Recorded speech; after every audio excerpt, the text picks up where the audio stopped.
Hello and welcome to the Kinda Queer podcast, hosted by a couple of kinda queer folks. My name is Ryan, and I am a cis pansexual man. And my name is MJ. I am a non-binary pansexual person. That's a great description. Thank you. So normally, I have like a whole plan going for like these episodes, but this time around I don't, and that's because in this episode we have decided to just kind of vent about things that about life and generally vaguely bring it back to being queer. So that's what we're going for. So if this episode doesn't feel as structured, feel free to dislike and call me mean words in the comments, and I will accept that punishment. Ryan, people love candid. We're giving them candid. People love that. You know what? You are right. This is all candid. Okay, MJ, I'm gonna let you start off. What is one thing that is currently bothering you or has been bothering you that you would like to just get off your chest? Just rip it off like a band-aid and vent about. All right, I'll start off. I definitely have one because I don't know if I know you saw my recent TikTok. Mm-hmm. Where I like tried out different pronouns. I guess if I'm talking about like queer things that are on my mind lately, it would definitely be that. I think the last time I was on the podcast, I had mentioned that my pronouns were they, them. And then I did this little like thing where I tried out a bunch of different pronouns and I stressed myself out so hard. Ever since then, I've been having like an existential crisis about like what my pronouns are and what that means for me and stuff like that. Uh-huh. Um, so I guess that's the first thing. That's been super crazy. I actually Yeah. changed. I'm trying out they, he now. We'll see how that goes. I don't know, but Mm-hmm. that's definitely the first thing. And I know you and I kind of talked about that a little bit on my live that I did. So Yeah, so I remember seeing the TikTok that you posted. It was just like this trend thing, right, on TikTok where yeah, people would like try different pronouns and see how it felt. right. And so you did that Yes, I did. and you confused yourself. So, yes. I, the thing is, I feel like I've always been kind of confused. Still, I mean, I feel like you always are. Like, I don't know. I mean, I just think Mhm. that you're never 100% sure. Um, but I thought that that video would, if I did that, I thought it would bring me like clarity because that's what it seems to be doing for other people. But it did the complete opposite. It just made me more stressed out. I was like, okay, now I literally have no idea. So that's awesome. I don't Yeah. know. So because I remember the in a period like there was a I think he's I if I'm getting this wrong, correct me, but I remember, or at least I feel like I remember when we did the first episode together, you talked about how in high school you weren't sure you still weren't sure about your gender, and you felt you wanted to feel more masculine, right? Yes, that's true. And so now you're still kind of dealing with that and trying to figure out if you still want to keep like that like masculine part of yourself, right? Right. Yeah. Well, and I think that's part of the reason that I kind of have always like wanted to use the he him pronouns a little bit. And I also think on the last podcast episode I mentioned that for a while I thought I was trans, like female to male. Mm-hmm. And so I think that part of that was because I like using he him pronouns, but I Mm-hmm. also don't feel like I want to use those all the time. And then so I kind of just stopped thinking about it. I was like, you know what? They them is fine. That'll work. It's like Mm-hmm. it tells I'm not cis, which is basically like the goal.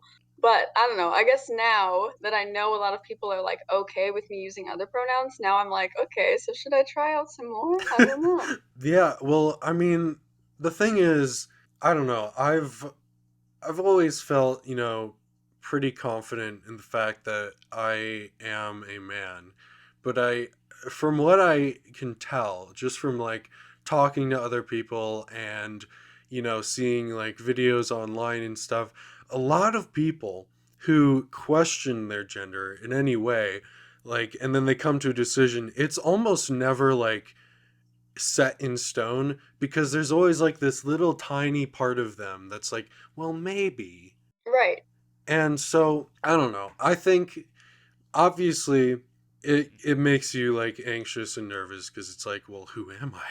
It's like an existential crisis, as you said. But really, I don't know. I obviously there's not much that I can say because I don't have experience with this, but I would certainly say that, like, at the end of the day, you're still MJ. There's it's not like changing your pronouns, your gender changes who you are, because you're still you. And so I it's while I while I'm not going to say don't worry about it, because I don't know, I think that's kind of cliche and dumb. Um, I think, just kind of feel free to experiment and question things and just kind of go about life as you do. Right. I feel like that's the consolation that I've been trying to give myself too, because you're right. Like, I mean, and like you said, it makes me anxious, makes me nervous, all that stuff, just because, like, it's just, there's a lot to think about. Um, but at the same time, I definitely know what you're saying, and I try to make myself feel better when I'm starting to get really anxious, because I'm like, it really doesn't matter that much. Like, you know what Mm-hmm. I mean? Like, it's like I know the hardest part, I think, was initially coming out as being non-binary. And after you do that, the rest of the stuff that you're kind of trying to figure out, like at least people know that do you know what I mean? Like, I don't know. I Mm-hmm. guess the biggest issue was telling people that I'm not cis. And then after I did that, now I feel like I have more room to kind of like experiment and stuff. But with that also comes like the not being sure and stuff like that. And I mean, I know I was talking to my partner actually last night or the night before, and I previously I had always kind of pushed off talking about my gender with him because it just makes me anxious, and then I want to cry, and I was very nervous to like cry Uh-huh. front of him. I was like, I don't know if I want to do that. I don't know.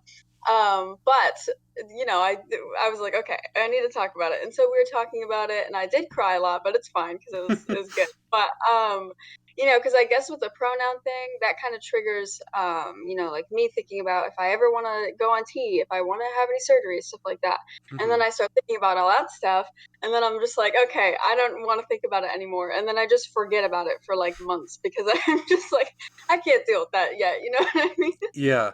Well, I mean, that's the hard thing, right? Because we're still young. We're not 20. I just turned 19. You're still 18, right? Yes, I am. Yeah, we're still young. I don't care what anyone says. We're still young, and you can't change. You cannot convince me otherwise. But like, the thing is, like, like right now we have all sorts of things going on, like not just like us ourselves. It's like, well, now we're dealing with college, and we're dealing with transitioning into other aspects of life, and we're trying to figure out like what's our role in society. And it's like all of this is just like, here's like everything you need to figure it out now. And that's how like I felt, like going from high school to college. It's like, how am I supposed to know at the age of like between 16 and 18, how am I supposed to know like exactly what I want to do for the rest of my life, exactly who I want to be for the rest of my life? Because I always feel like it's just like, it just makes you feel like you have to do it now. You can't like hold it off. You have to do it now. And so I think, that's kind of an issue that we have in general, especially as Americans, I would say. And I just want to say, when it comes to like figuring yourself out, I would say that doesn't need to be figured out right now. It doesn't need to be dealt with immediately, effective immediately. You can you can you can do it slowly over time, and it doesn't have to be now, unlike so many of the other things that society has pushed on us. Right, exactly. I mean, even with the stuff that is pushed on us, like college and stuff like that, I wish that I just like my parents were very like adamant that I go to college right after high school, and I know a lot of other parents are like that as well, and I really wish that they weren't, like Mhm. I don't remember where it is. I feel like it was like England or somewhere. It's like normal to take like a gap year after high school. Hmm. Like to just take a little bit and see what you want to do. And I wish that they, Americans kind of thought that that was acceptable, but sadly it's not. So that's definitely a thing. And then also, when you are queer, I mean, anyway, even if you're not queer, just like you said, figuring yourself out and all that stuff. A lot of people think that that's kind of like you do it once and then you're all set forever. No, no, no, no, no. So many people try to do it right away because they're like, if I just figure this out, then I'll be good to go. And like, I can, do all this other stuff and won't have to worry about it. But, realistically, you're going to be changing and trying to figure yourself out, quote unquote, for, the rest of your life. And it's going to be changing all the time. And I think if people realized that earlier in life, then they would be more relaxed about, like parts of themselves changing and stuff like that. So I don't know. I wish people were more accepting of that. I mean, even me myself, I forget that sometimes, Hmm. and I'm like, I guess with the like I said, we were talking about the gender thing. I guess sometimes you do forget, and you're like, okay, if I just figure this out, then I'll feel better. But like, I won't because it's gonna change, and I'm gonna have to keep thinking about it all the time, which is fine if I just remember that to begin with. Yeah, because again, the thing is like, you are never, or at least I would be very surprised if you were. The thing is, you live your entire life, as long as that, however long that will be, whether it be 80 years, 20, or 3. You live your life for so long, and like, you're kind of, I don't know. The thing is, you're going to change all the time. And so I think when you actually try and like set yourself in stone, like this is who I am at whatever age, it's kind of I would say it's detrimental to like yourself because it makes it a lot harder to be able to accept change in yourself and change as you mature, as you learn things and whatnot. And I've seen like a lot of people that haven't been able to do that. And I think, I certainly had issues with it when I was younger, because when I was younger, I was like super super shy, and I didn't know how to like talk to anyone. And so like when I made friends, like I played a role. Like it's like I will be this person of the friend group, and this is who I am now. And I won't change from that because otherwise my friends will no longer like me. But that isn't the case. And now I'm just like, it's okay if I change. I'm okay with that. And I think talking about gender specifically, like, yes, right now I am a man, a cis man, but that might change. It's possible that that will change. And I'm okay with that because I know that as you age and as things change, you change. Right, exactly. You got the mindset all figured out. You're all good to go with all that stuff, which is awesome. I wish more people knew that earlier on. Yeah. And that's why I'm saying it here for all of you listeners, because now you get to listen to me, Ryan, the king of all advice, and take it to heart. That's probably not great advice, but Anyway, should I talk about one of my things? I was just gonna ask you. I was gonna say, okay, I just unloaded stuff, so now it's your turn. Okay. So I guess the thing that this is kind of a vent about my whole entire life, but it's kind of like the same now because it's always been the same. I am low key, high key terrified to express like my emotions for things. And it's not just like, oh, sadness. It's like they're just in many many things. Like I I'm a very emotional person, and not many people would know that because I don't express my emotions very outwardly. But I'm a very emotional person, and I cry very easily. Like someone could play a sad song like on the violin, and I would cry. But like I don't know. I've always hid that, and so I just feel like I can't do it. Like, and here's an example, right? I'm fine with doing it in private. I just recently finished an anime series on Netflix that was like number one, beautiful, number two, very sad, number three, extremely sad because I cried like literally every episode, but I did it when I was home alone so I wouldn't like, show anyone else that I was, expressing emotions. I feel like that's a common thing with men, especially. And I don't think it's just a you thing. I think it's just like the way that society makes men feel about showing their emotions. But it's interesting that you say any emotions because I feel like it's typically sadness. Yeah, for me it's also like I kind of I feel bad whenever I express like extreme happiness over something. Like if I'm really invested into something, like sure, I really want to talk about it with other people, but then when I do, I feel like I'm just like I'm like over sharing or I'm doing too much. And then like other things, this is kind of different, but it's also kind of the same. Like I've never felt like anyone would ever love me or like me in any way. Well, not like familial love, yes, but not like, in a romantic way.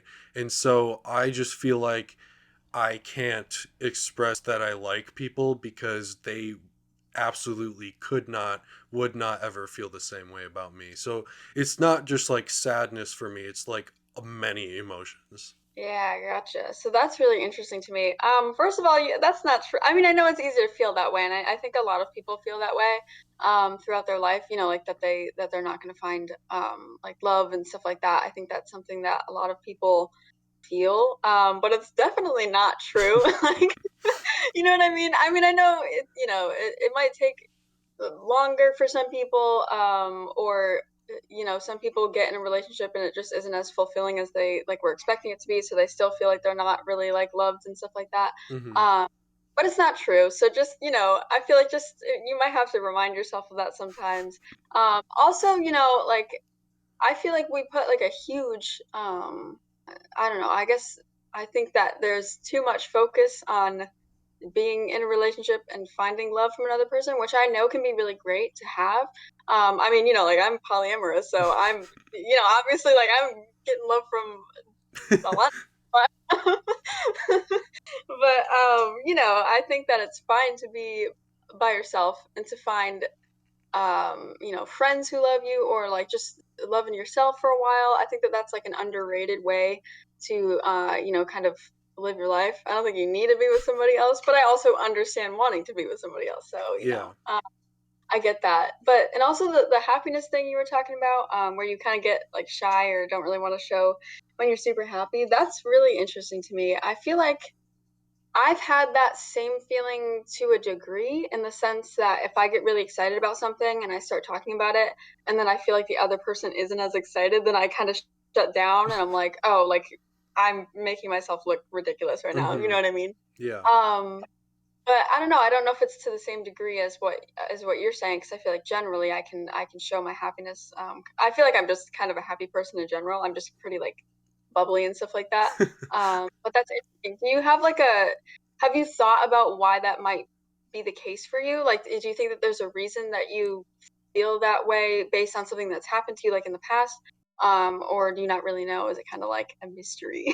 Well, I don't really entirely know, though I would say like I think a large aspect of like what makes me the personality that I am today is like growing up, like I had several like big losses in my life, like for instance my mom. And so like I think because like that was like the biggest relationship that I had at the time, it just kind of felt like, oh, well, if I invest in like relationships with people, I'm just gonna lose them or something like that. I don't feel so much that way anymore. Obviously, it's still like kind of like an anxiety thing that comes with just me living, but I don't feel that deeply about it anymore. But for a long time, that was definitely part of it.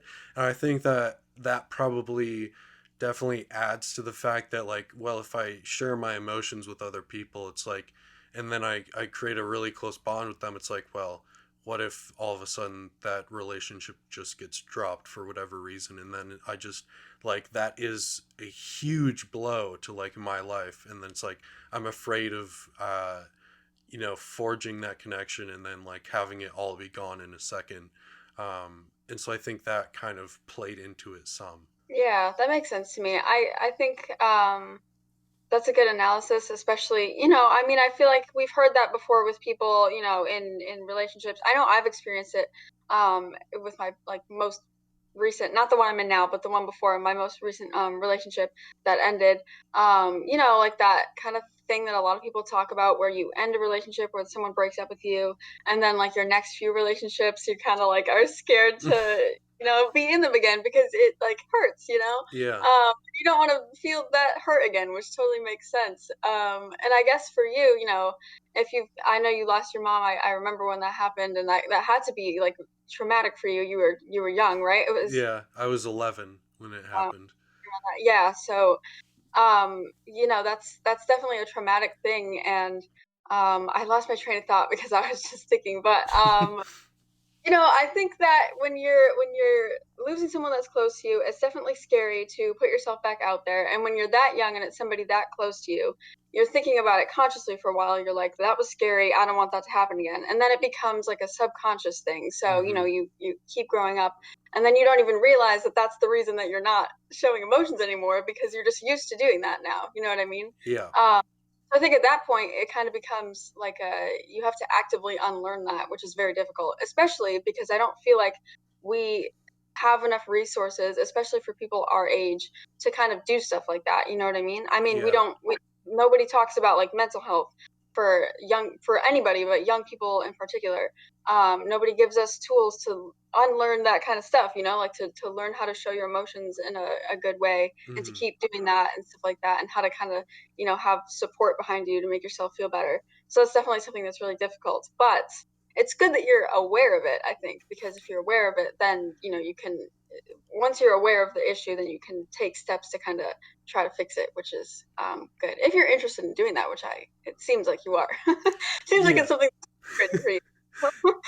Yeah, I think, a while ago, I mean, I've always been interested in, like, psychology and, like, how people's minds work. And so I think that that kind of helped me, like, look at myself kind of from a more objective perspective, and just kind of like be like, all right, well, what are the things that probably have affected me and made me this way? And I think the general advice that I have for people is, number one, don't be afraid to look at yourself and try and figure out what your issues are. I know it's hard to face them. It's always hard to face your own issues, but don't be afraid to do it, because that is how you truly, like, are can move past things and evolve and change yourself for the better.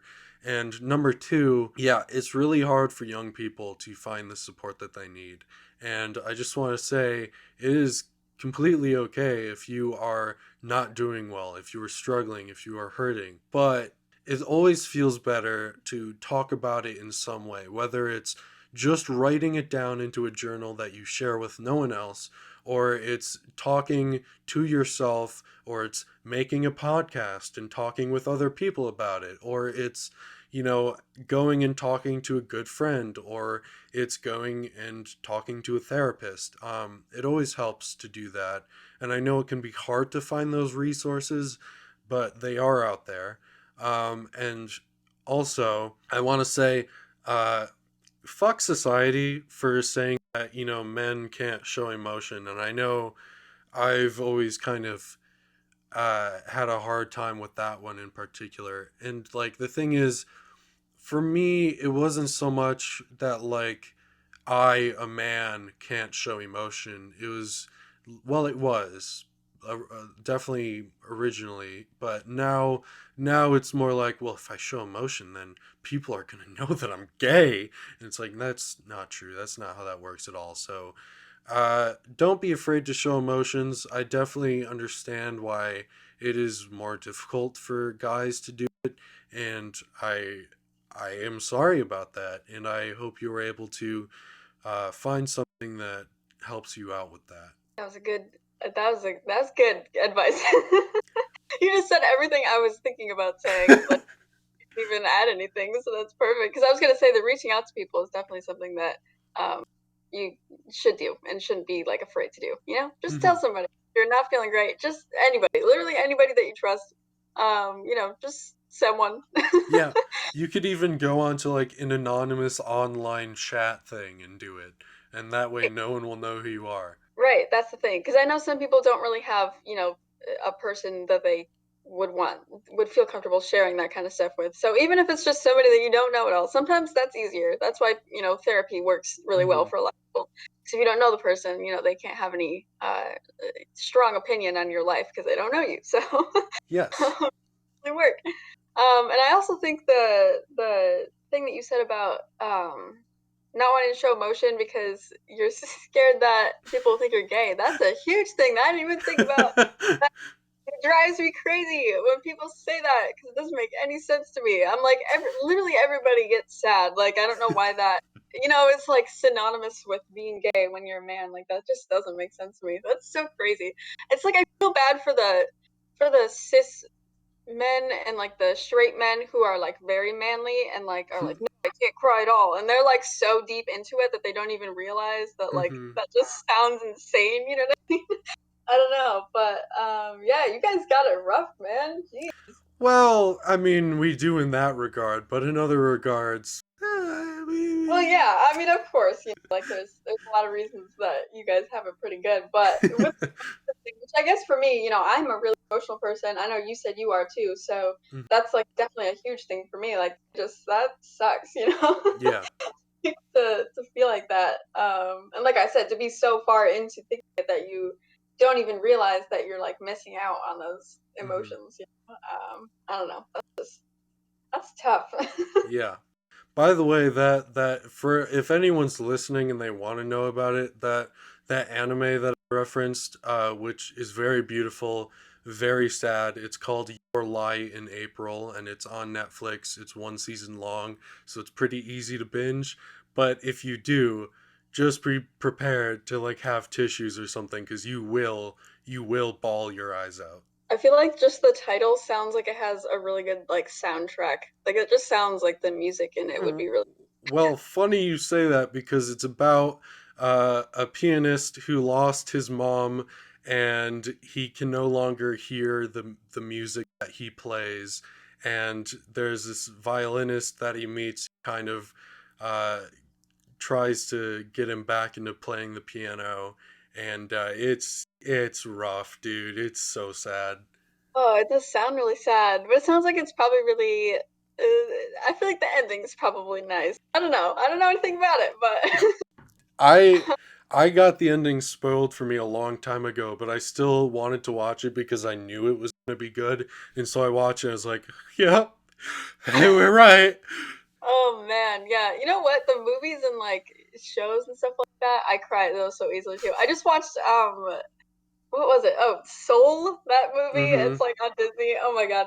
I didn't cry for the whole thing and I was like, okay, it's not that, you know, it's not that bad. But then like the very end, I like sobbed my eyes out and then for like 3 minutes after the movie ended, I was still crying and my sister was like, what is going on? I was like, I don't know.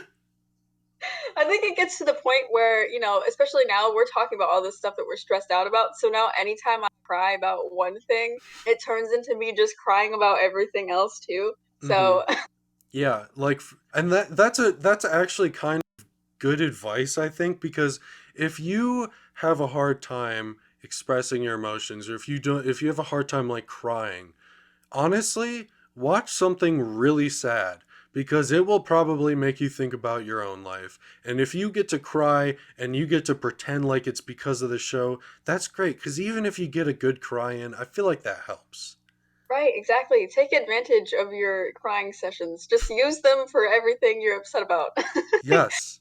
Most out of it. Speaking of things you're upset about, MJ, is there anything else you want to vent about? Oh, let's see. I mean, there's definitely a lot of stuff.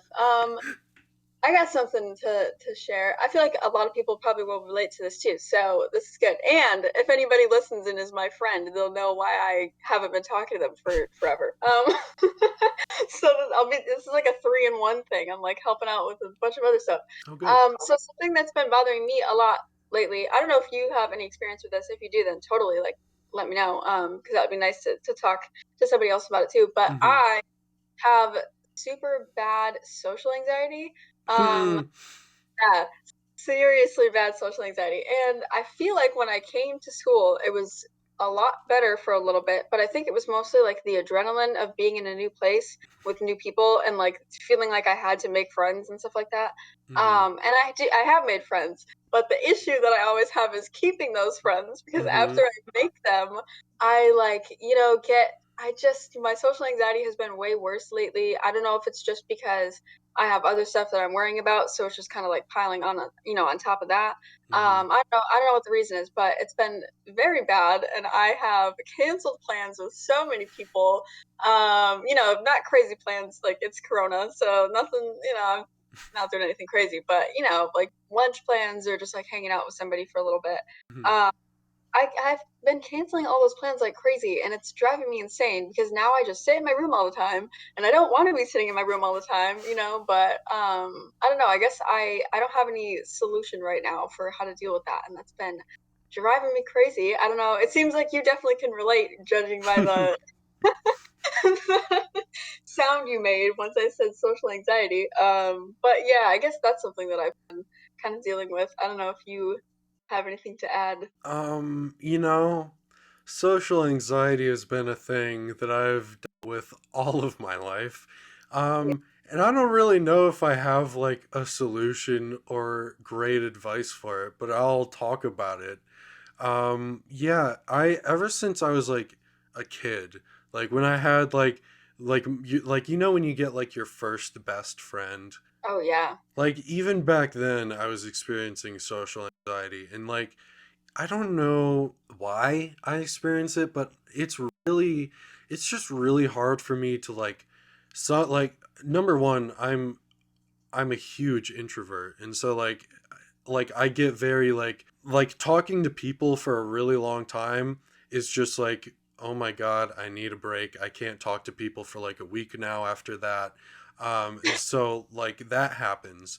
But also like I don't know, I just get I think a lot of my social anxiety comes from like me driving myself insane thinking about like how other people are perceiving me or perceiving what I'm saying because a lot of the time like, the thing is obviously I never want to offend anyone but I'm sure I do several times like sometimes and so like that like I that just number one makes me go crazy because it's like how do I not offend people ever because I don't want to.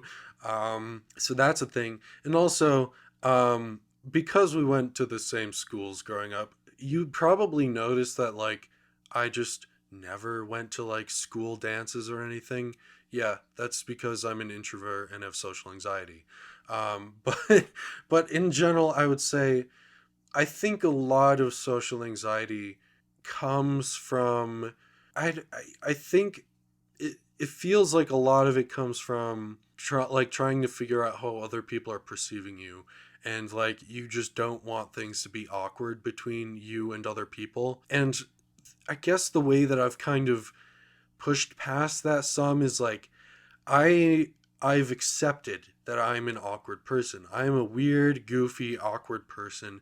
And so even if I'm like playing a role or acting things or I'm like sometimes I will go out of my way to uh like heighten my goofiness or whatever. And it's not like necessarily the true me, which can also be detrimental in other ways, but it helps me like break the barrier, I think, because like it's like, okay, I've accepted that I am this. Let's play it up. Let's act like I can talk to people.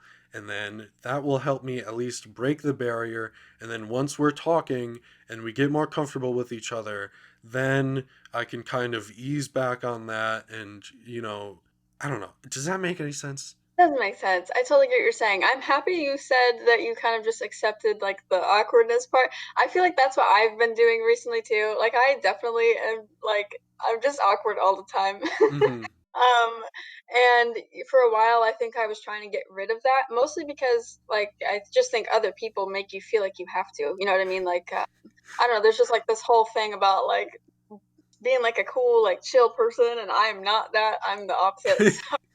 And I was always trying to get rid of it, but now I'm just kind of like, you know what? Honestly, okay, this is like the advice I have for people, I guess, and I have to remind myself of this all the time.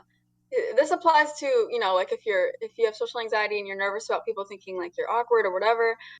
If you don't like the way that you look, I use the same advice for that as well. And it's just kind of like, you know, the people outside already know those things about you. You know what I mean? Like they've talked to you, they know you're awkward. Yeah. They've talked to you and they know what you look like, stuff like that. And they still want to talk to you and they're still like, you know, they still are accepting and like having you around. So I guess when I feel like my awkwardness is making people not want to be around me, I just remind myself of the fact that I can't hide that I'm awkward and people know that. And then they're still asking me to do things, you know what I mean? Mm-hmm. So like obviously they don't care because they know that's just who I am. And so that makes me feel a little bit better, I guess. I don't know. It's kind of like weird advice. Like, you know, it's kind of, it seems like it should be obvious to just kind of accept that part of yourself, but it's a lot harder to actually do.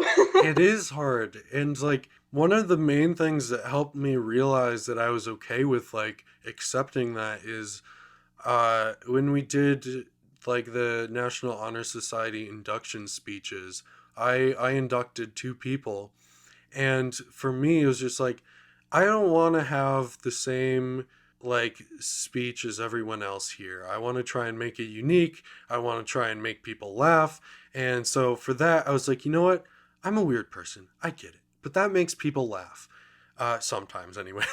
And so I was like, you know what? I'm just going to write these really weird speeches that are kind of, you know, they definitely don't fit the status quo, but I'm going to do it. And so I did that. And then when I gave the speeches, everyone loved them. And that was like a huge, like, morality boost for me because it was like, so people are okay with me being like this. They Yeah, actually actively like it. And so that definitely helped me kind of get that in some way. And I think obviously this isn't going to be for everyone, but I've been making like YouTube videos and content and stuff for like years, like 7 years now. And so doing that is like, even though I'm talking like to a camera or like over a video game or whatever, like that has helped me realize like I can do these things and be it like this person, and other people like it, they don't mind it. And I definitely think that your advice is good in that like the people that you talk to already know these things about you. Like you may be like, well, do they know? They know. They know. They know. And so it's okay. It's fine to be awkward and weird. And I know that's hard to believe since for some reason society has always been like, oh, look at this weird kid over here. We're going to make tropes and stereotypes out of them on like TV and social media. It's like, eh, who cares? They're funny. exactly. Yeah, I totally agree with everything you said. I was also thinking about one thing I think that I can add on to this whole thing that I've been. I think this is a reason my like social anxiety is heightened too. And I guess it's just like this is I don't know how to say this. The way that I look, some people on here that listen to this probably don't really know what I look like, but I feel like most people do because I feel like most people that listen to this podcast, I know them. But for people that don't know, I feel like I look like I am very confident and don't have any like social anxiety. Like it looks like I've never even heard the term social anxiety because I just look, you know, like I have like a mullet and like dress all crazy and do my makeup all crazy all the Mm-hmm. time. And so I look like I'd be super like, you know, traditionally cool, you know, like the cool that you see on TV where it's just like this laid back person that's like awesome. Yeah.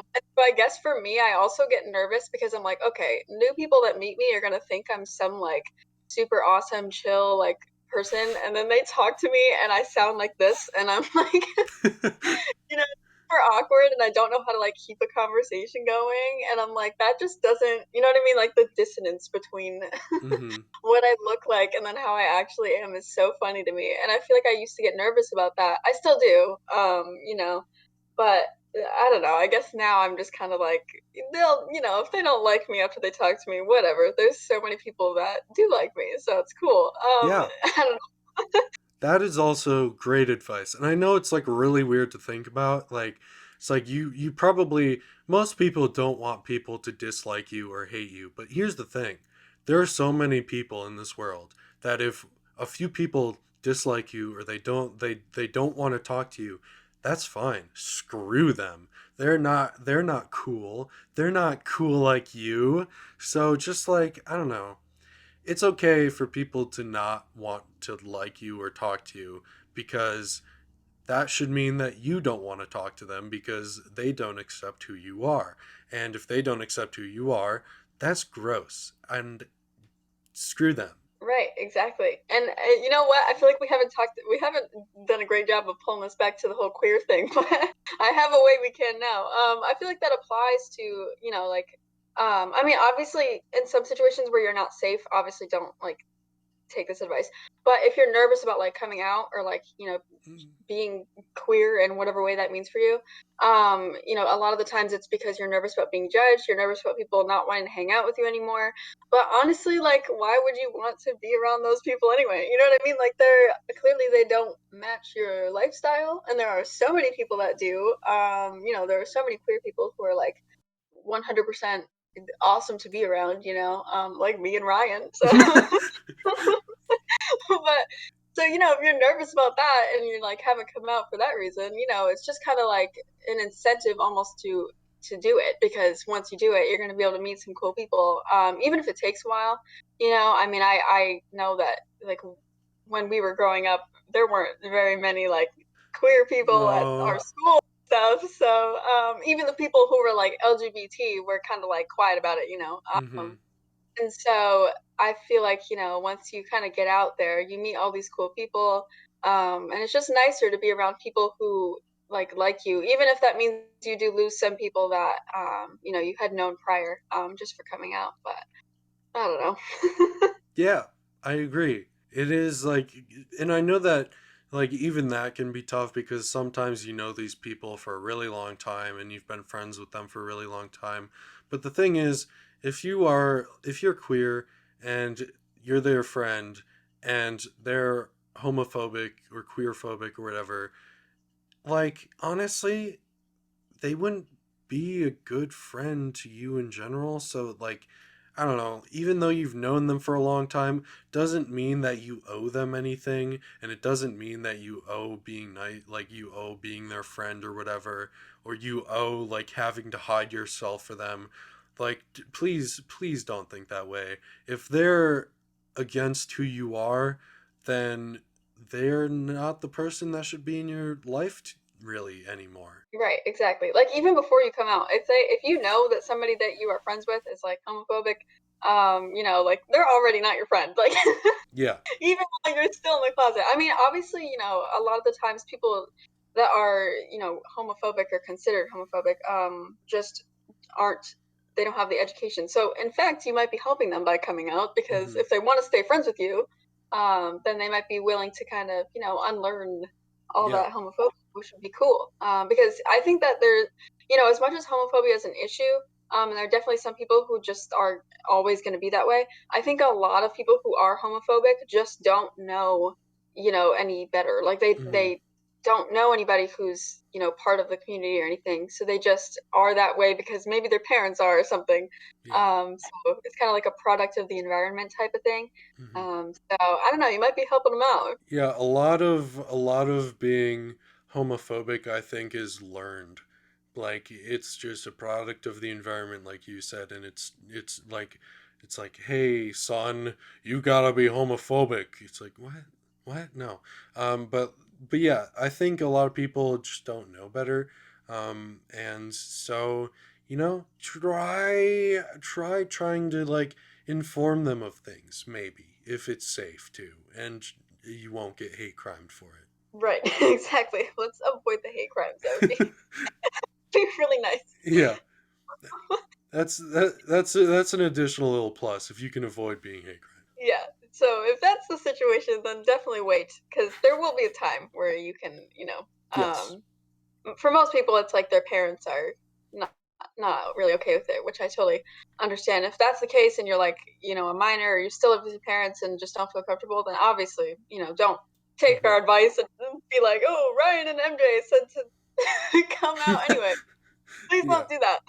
no, But if you're just a little nervous about it, those are just some things to think about. I don't know. That helped me when I was thinking about coming out. So hopefully that helps some other people. hmm But yeah, I think that's very connected with the social anxiety thing we were talking about, because I think that gives a lot of people anxiety in social situations, is if they're not being 100% themselves. for sure. Oh my god, yeah, I just thought of something that relates to this as well. Um, so I no, the thought that I just had was, well, sometimes when I go out like into public and I've chosen to look especially queer, I like get even more anxious because I'm like, how are people looking at me? Do they want to like punch me in the face right now? What's going on? But then like I posted like on my Instagram story like a while ago where I feel so bad sometimes because I will see people who are very blatantly queer, or like a queer couple like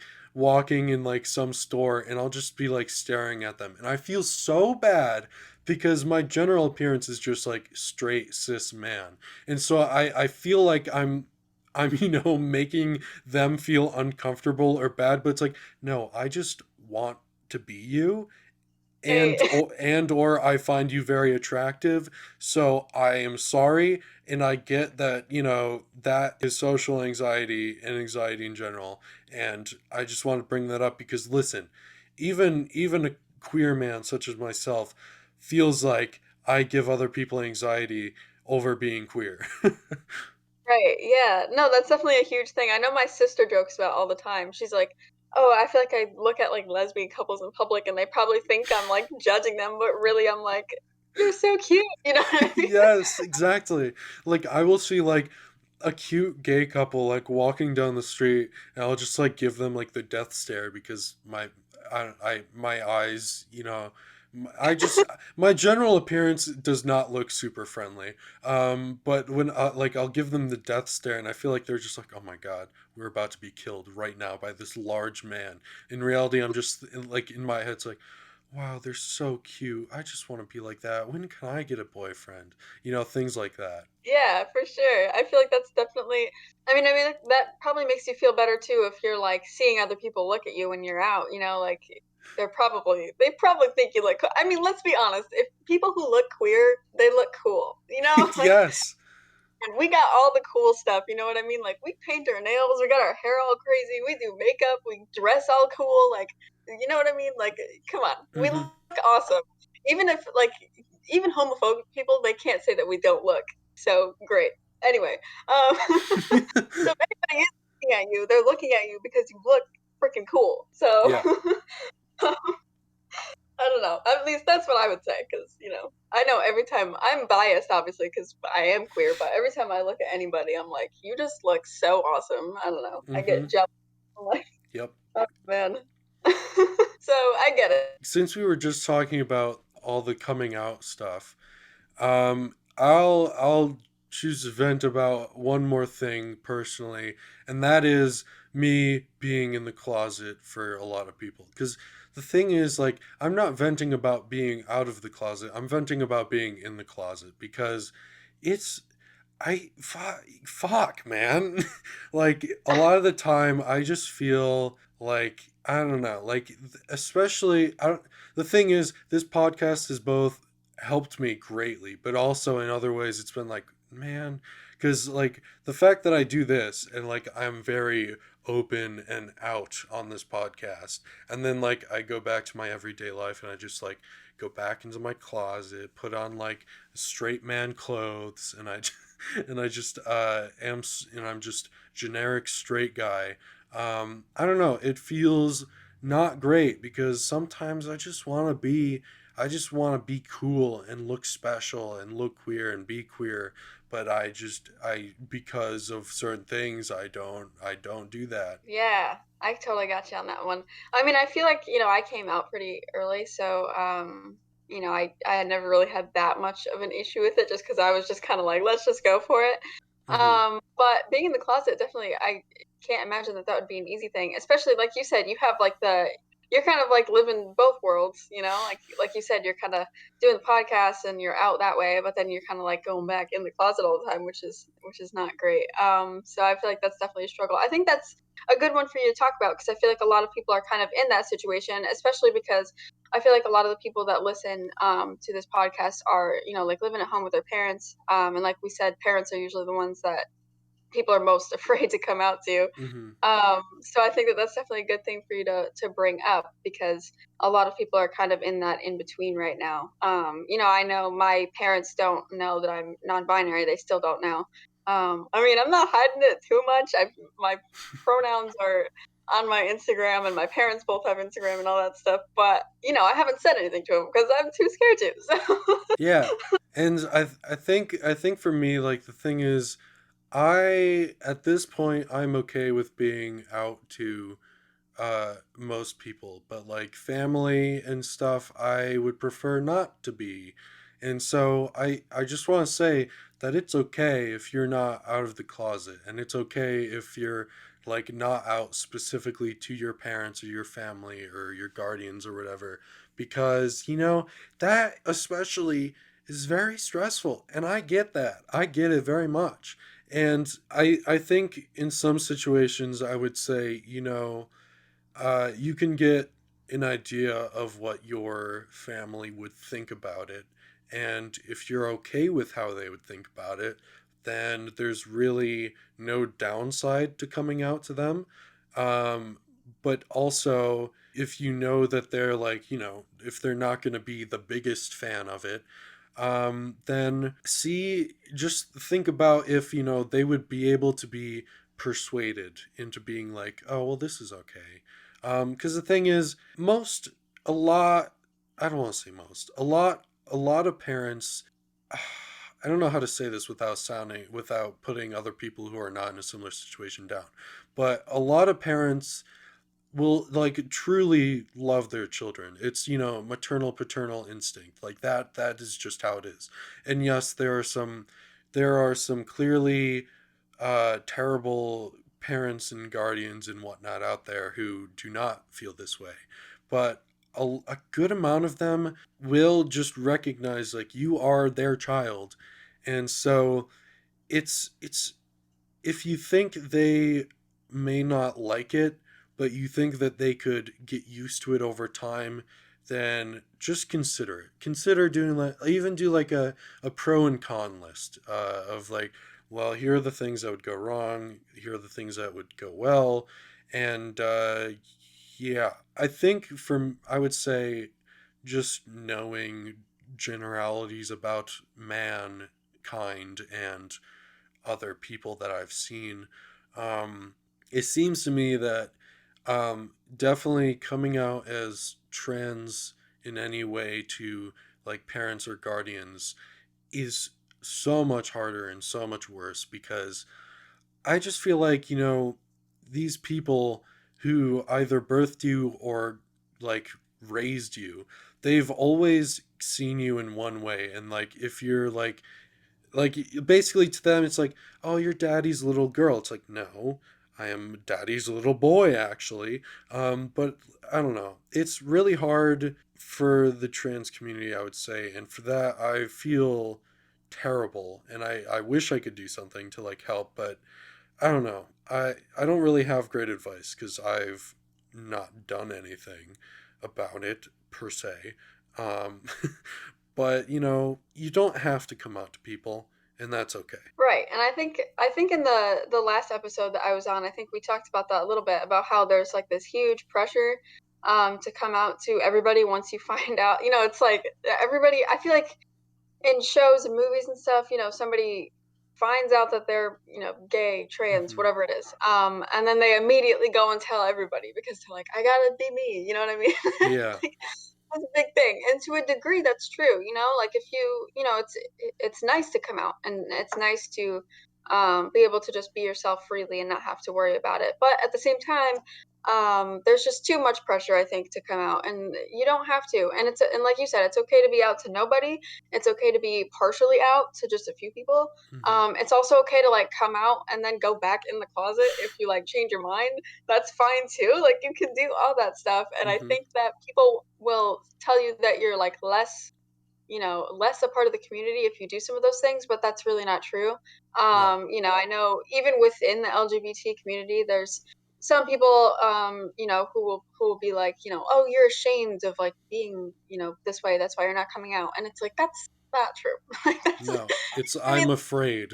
right. And even if you're not afraid because you think you're in danger, even if you're just afraid, like I know I personally, like I said, I'm not out to my parents as non-binary, and it's not because I'm afraid that they will like not accept it. I just don't want to deal with all the questions because you know what I mean? Like Hmm. they don't know about it and I don't feel like having to explain it all to them. And that's a valid reason too. You know what I mean? Like it's a lot. It's stressful. And you don't want to handle that all the time. So if you just don't want to, that's a reason in itself. Hmm.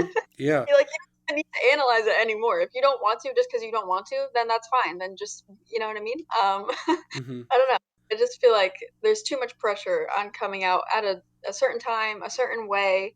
And it's like a go big or go home kind of thing where you have to tell everybody or nobody. And that's definitely not true. Yeah, I would say, the thing is, if you choose to come out to like your friends, right? But you don't want to come out to your parents and you choose to not tell them. That is fine because here's the thing. You not telling them that you are queer is not hiding who you are. Like the thing is, like, yes, you are you and being queer is a part of you, but keeping a part of you away from other people does not make you any less you. Like, you not being queer in front of your parents is not you being a completely different person, which is being unfaithful to yourself. It's okay to not share certain parts of yourself with other people because you just don't have to. You're not obliged to do that, and that's how the world works and how it should always work. You don't have to share everything with everyone. Right, exactly. And I mean, that applies to, I mean, there are so many things that you don't tell your parents, or even things that you don't tell like your friends, you know what I mean? Yes. Like you don't tell your friends your entire home life, you know what I mean? If there's like something going on at home, you don't always tell all of your friends, and it's not like you're like hiding anything from them like in a bad way where you should feel bad about that. Like you don't they don't need to know that. Mm-hmm. Like and that's totally fine. You don't have to tell everybody everything. You can kind of pick and choose. I think people feel guilty about doing that. But there's no reason to feel guilty. Whatever you want to tell people is what you want to tell people, and they should be okay with Mm-hmm. that. Actually, they won't even know that they're missing out on Yeah. anything. So it's not like you're saying like, oh, I have this huge secret that I'm not telling you, haha. Like they don't even know. That's fine. Yeah. And at the end of the day, it's your life. Don't act like you have to like make your life a part of other people's lives because it's your life. Right, exactly. Look at that. Listen, whoever's listening to this is lucky. We're giving them so many like good life advice tips. I'd be like writing all these down on like a looking at them every morning. Like, okay, this is It's a official announcement after this podcast is released. Shortly after, I will put a link in the description to our new queer Bible. Has all of our testaments and stuff that you can buy for the low price of $100, and read it every night before you go to bed and just think about life, and it's worth it. Trust me, it's worth it, I swear. and write little notes in the margins and Mm-hmm. Mm-hmm. all sorts of stuff. We could totally do that. We could sell a book. That'd be awesome. That would be kind of crazy, but also great. Little rants. Just I don't know. Sometimes I feel like you and I just talk. I don't even know where I'm going sometimes at the point. I'm just like I'm just gonna talk and see what comes out. So That's like 90% of what I say. yeah. So, it's fine. With me like forgetting where I was going, and then I'm like, okay, I don't actually know. Yeah. But, the in between stuff. Usually, I say something that's pretty coherent and pretty good. Yeah. So I don't know. Somewhere in there you'll find something to pick out and make useful of. Right, yeah, that's why you gotta just go listen and write little things down in a notebook. Have a Yeah. kind of notebook if you're listening, and then just write down the good advice from all of these episodes. So that way we look like we're making, like a coherence. Yeah, yeah. Then you can like recommend us to other people and they'll listen to it. They'll be like, "Did they make any coherent sentences?" And I would say no, but you can be like, no, but if you pay attention though, there's so Right. much good juicy stuff in there. So much great advice. Pull out your little notebook and have the things written down. You'll have proof that we are helpful and not just sitting here talking about literally random things with no point, no Yeah. direction. I want someone to write a college paper or write their college thesis on this podcast and then share it with me. Specific episode where we had no structure. Yeah. We went into this with no plan and now we're coming out with great advice. Look at that coming out, no pun intended. Oh my god. Anyway, Do you have any other things you would like to vent about, small or large? I don't know. I mean, probably yes, but also not that I can think of off the top of my head. I don't know if you have anything that you want to add. Um, well, if you want to hear me vent about a whole lot more, I have an entire episode dedicated to that, the perfect body, where I just talk about how I hate myself and I hate my body. So, if you're looking for more of that, there you go. Look at that. You're plugging your own podcast in Oh, to your podcast. and if you wanted, you could also, go and listen to the other episode I did with MJ called Non-Binary Pal. So, Good. That's a good preface to. We should have said that at the beginning. It's a good preface to this episode. But too late now because if they're listening now, then they're already listening to the whole thing. So just go back, just go listen to it. You'll get it's great. All of them are great. Listen to all of the episodes. yes, they are all great. I love listening to these. They're so fun. And like and I've said before all the time, like I think it's what I said like at my closing in the first one that I did. But it's just really nice to have a space to talk, especially hearing from other younger people. I know most of the people that you've talked to are like around our age. Yeah. And that's just super great because I don't think that we do enough of that. I mean, I know I'm starting that little like live stream TikTok thing once a Hmm. week that I'm gonna do too, just to talk about LGBT stuff because I feel like that's really important. So I always like doing these episodes because they're fun, even if this one was like a little bit less about LGBT and more about just literally anything. But that's still good too. You need places to talk about that. So Yeah. Well, listen. This is called the Kinda Queer Podcast. So even if it's just the slightest tiny bit queer, and it was, then that fits the title. I mean, it is because we're queer anyway. So we Exactly. queer, so then we can talk about whatever we want to because we got it covered. It's all good. Yes, and you just coincidentally, you just happened to bring up the closing that you did for the other episode. And so, because I do this all the time, I'm going to put you on the spot yet again and say, MJ, do you have any questions, any final questions for me about anything? And or is there something that you would like to say to the listeners? I can't think of any questions.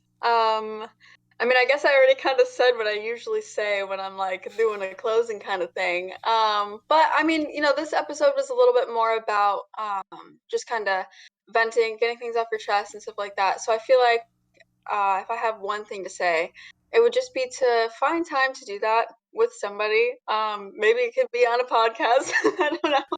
I don't know how many other people have friends that have podcasts, but could be that way, or just anywhere, like Ryan was talking about writing in a journal, that kind of stuff, talking to a friend, talking to yourself alone. I do that all the time on my Snapchat story. Ryan, you're on that Snapchat story, I think, so you Mm-hmm. hear me venting about random things all the time. Just find time to do that because I think it's really important, especially right now. A lot of us are in school and it's really tough right now with corona, and everything going on, so and nothing is kind of like too small to be upset about. Yeah. I think that times people try to censor what they're upset about because they're like, oh, this is a little minuscule thing. But if you're upset about it, it's valid and you should talk about it and figure out how to make yourself feel better. So I guess that's what I would say to the audience at the end of the episode. And that is some final, great, phenomenal advice. Thank you. Oh, sure, anytime. And I guess with that being said, thank you, listeners, for, giving this podcast a shot and giving it a good old listen. I appreciate it. I've been getting a lot of support for it, so thank you. And thank you once again, MJ, for joining me. Thank you. And yeah, this has been the Kinda Queer Podcast, hosted by a couple of kinda queer folks. Thanks for listening. There's now an ambulance going by outside. That's great. Let me just wait for that. They're warning us for how this episode's gonna go. Oh God, I hope not. No. I would say, and then I forgot immediately what I was going to say. Oh, wow. I'm really tired. I had a terrible night's sleep. Woke up at 4 a.m. just because of sleep schedule shit. What was I going to say? Let's try and figure this out. I wish I could tell. Yes, I remember.